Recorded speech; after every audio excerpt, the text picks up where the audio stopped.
Hello dear students, hope आप सब लोगों के एग्ज़ाम्स अच्छे जा रहे होंगे और जिनके एग्ज़ाम्स आने वाले हैं उनकी तैयारी अच्छी चल रही होगी। तो आज अपन बात करने वाले हैं 24 जनवरी की फर्स्ट और सेकंड शिफ्ट के अंदर जो जेईई मेन का पेपर हुआ उसके बारे में। जो मेमोरी बेस्ड जो चीज़ें निकल के आई हैं उसके अंदर फर्स्ट शिफ्ट की अगर अपन बात करें तो मैथ्स का जो पेपर है वो कंपेरेटिवली फिजिक्स और केमिस्ट्री के जैसा कि एज यूजुअल होता हुआ आया है, वो टफर साइड के अंदर था। फिजिक्स और केमिस्ट्री का पेपर आसान था और मैथ्स का पेपर जो है वो थोड़ा टफ था। टफ इन द सेंस कि ट्रिकी क्वेश्चंस नहीं थे, बस क्वेश्चंस जो है वो लेंदी थे, होने लायक थे।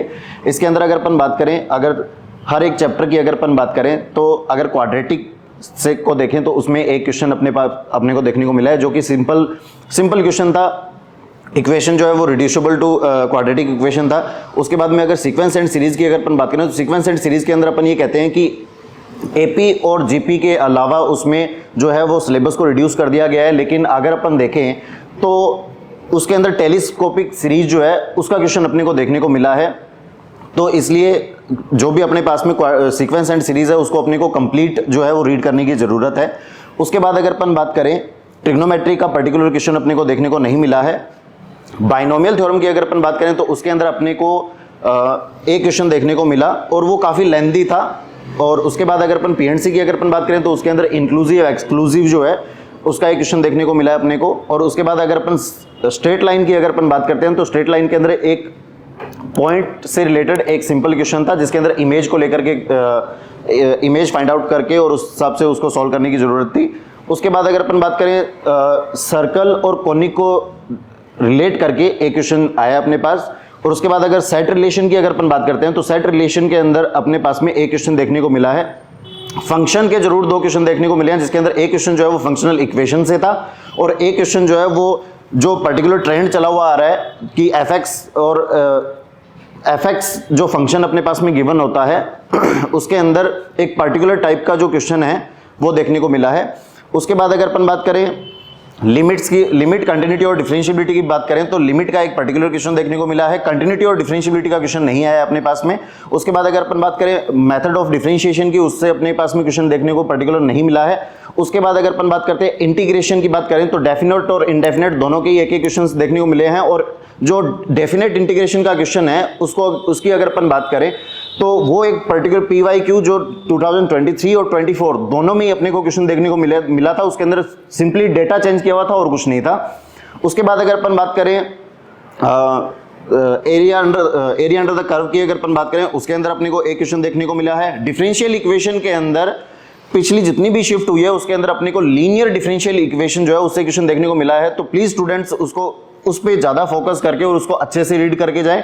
उसके बाद अगर अपन बात करें मैट्रिसेस और डिटर्मिनेंट की अगर अपन बात करें तो डिटर्मिनेंट से एक क्वेश्चन देखने को मिला है कि जो कि सिस्टम ऑफ इक्वेशन से था।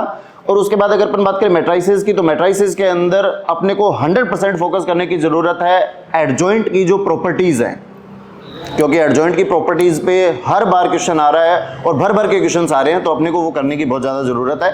उसके बाद अगर अपन बात करें वेक्टर 3D की तो 3D से क्वेश्चन देखने को नहीं मिला है। वेक्टर का एक क्वेश्चन था जो क्विट लेंदी था लेकिन डुएबल था। उसके बाद अगर अपन बात करें प्रोबेबिलिटी की तो प्रोबेबिलिटी के अंदर अपने को एक क्वेश्चन देखने को मिला है।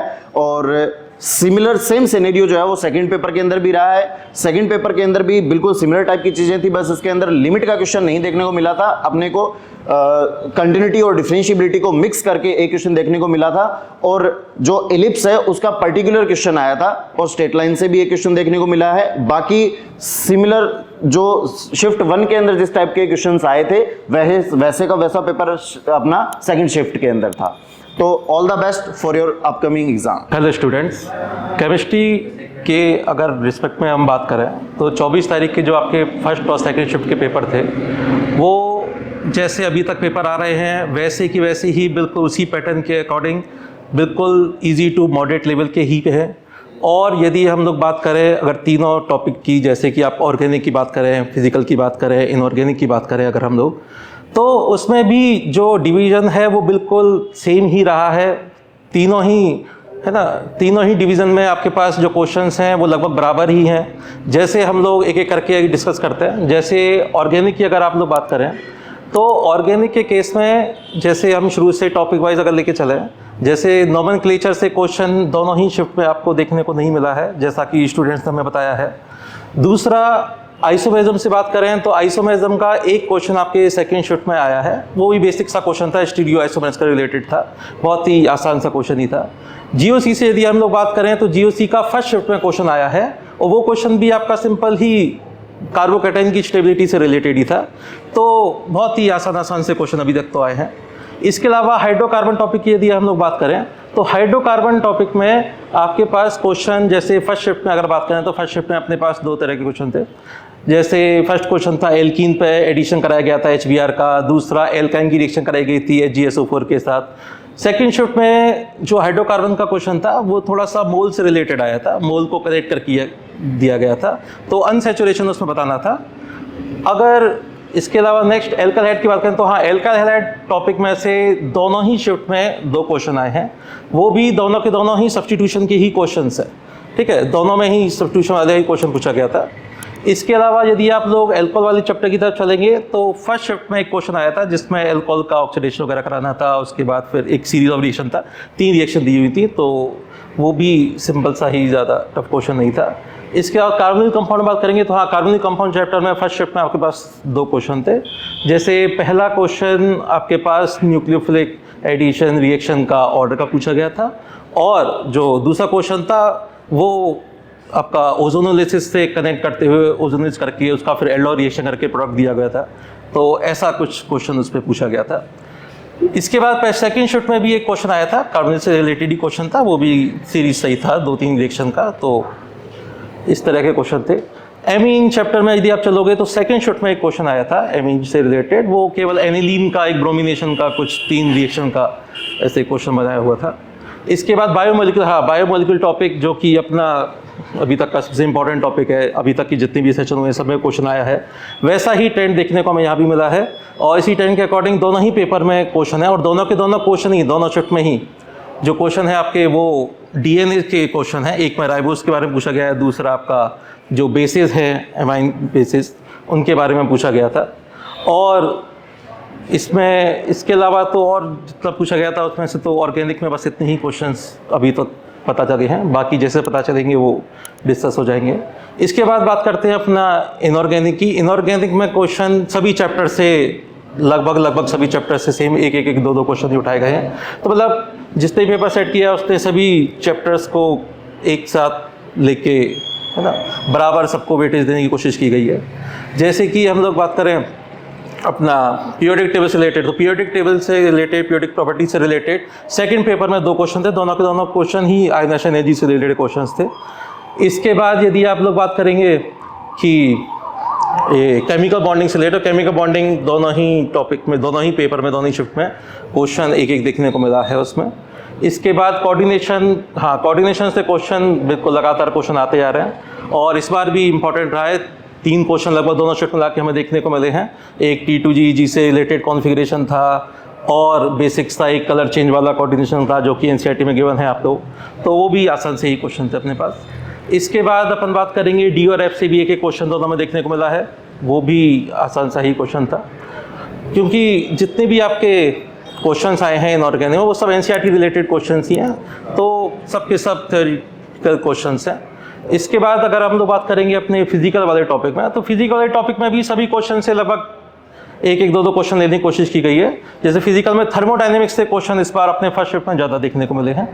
जैसे कि स्टूडेंट्स ने बताया कि थर्मोडायनेमिक्स में क्वेश्चन फर्स्ट शिफ्ट में ही जैसे 3 क्वेश्चन के लगभग शायद उसमें थे, और सेकेंड शिफ्ट में शायद एक थर्मोकेमिस्ट्री का एक रिएक्शन का एक हीट ऑफ एनर्जी वाला क्वेश्चन था, तो इस तरह के क्वेश्चन थे।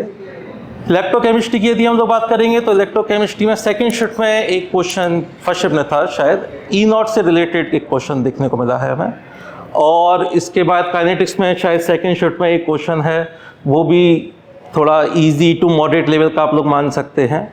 इसके बाद मोल के हाँ क्वेश्चन लगातार सभी पेपर में देखने को मिल रहे हैं, तो इस बार भी 2 क्वेश्चन थे, फर्स्ट शिफ्ट में भी क्वेश्चन थे, सेकंड शिफ्ट में भी क्वेश्चन है, और ऑर्गेनिक से रिलेटेड कनेक्ट करते हुए भी एक मोल का क्वेश्चन था। और इसमें बात करेंगे कि मोल के क्वेश्चन तो वही बेसिक वाले क्वेश्चन ही है, वही परसेंटेज निकालना, मॉलिक्यूलर फॉर्मूला निकालने वाला क्वेश्चन था, एक वेट निकालना, शायद Fe का वेट निकालना था, ऐसा एक क्वेश्चन था अपने पास। आयनिक इक्विलिब्रियम का एक क्वेश्चन था अपना जिसमें KSP गिवन था, KSP गिवन के साथ उसका सॉल्युबिलिटी पूछा गया था। ऑर्गेनिक, इनऑर्गेनिक, फिजिकल में आप लोगों ने देखा कि सभी टॉपिक्स को बराबर है ना, वेटेज दिया गया है। तो आने वाले पेपरों में जो कि अपने 2029 को जो पेपर हैं उनमें भी हम लोग सेम टाइप का पैटर्न एक्सपेक्ट कर सकते हैं। तो wish you all the best. तो हेलो बच्चों, जो 24 जनवरी को 2 एग्ज़ाम हुए थे शिफ्ट 1 और शिफ्ट 2 में, तो फिजिक्स में ऑलमोस्ट सारे चैप्टर कवर किए गए थे। तो उसमें अगर हम देखें तो ज़्यादातर जो क्वेश्चन थे वो फॉर्मूला बेस्ड थे, उसमें वैल्यू पुट करने वाले थे। अब अगर हम 25 क्वेश्चन है तो 25 में से ऑलमोस्ट 17 से 18 क्वेश्चन डायरेक्ट फॉर्मूला बेस्ड थे। अब अगर हम चैप्टर वाइज देखें तो 1-2 चैप्टर के ज़्यादा क्वेश्चंस थे। अब जैसे 1-2 चैप्टर जैसे रोटेशनल मोशन हो गया, उसमें से 2 क्वेश्चन आए थे। एक तो रोलिंग का जो इंक्लाइंड प्लेन पे रोलिंग है उसके क्वेश्चन ऑलमोस्ट रिपीट हो रहे हैं, हर एक शिफ्ट हुई है उसमें उसके क्वेश्चंस आए हैं। अब ज्योमेट्रिकल ऑप्टिक्स से उससे 2 क्वेश्चन आए हैं, और फोटो इलेक्ट्रिक इफेक्ट से 1 क्वेश्चन आया है, और सरफेस टेंशन से 2 क्वेश्चंस आए हैं। तो इस तरह हर चैप्टर कवर किया गया है।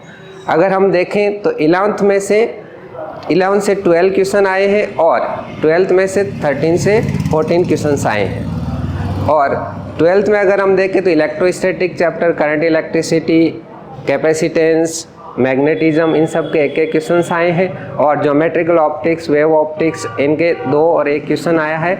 और मॉडर्न फिजिक्स काफ़ी छोटा सेक्शन होते हुए भी इसमें से 4 या 5 क्वेश्चंस आते हैं। तो इसलिए इस पे ध्यान देना अपने को। आगे के एग्ज़ाम के लिए ऑल द बेस्ट।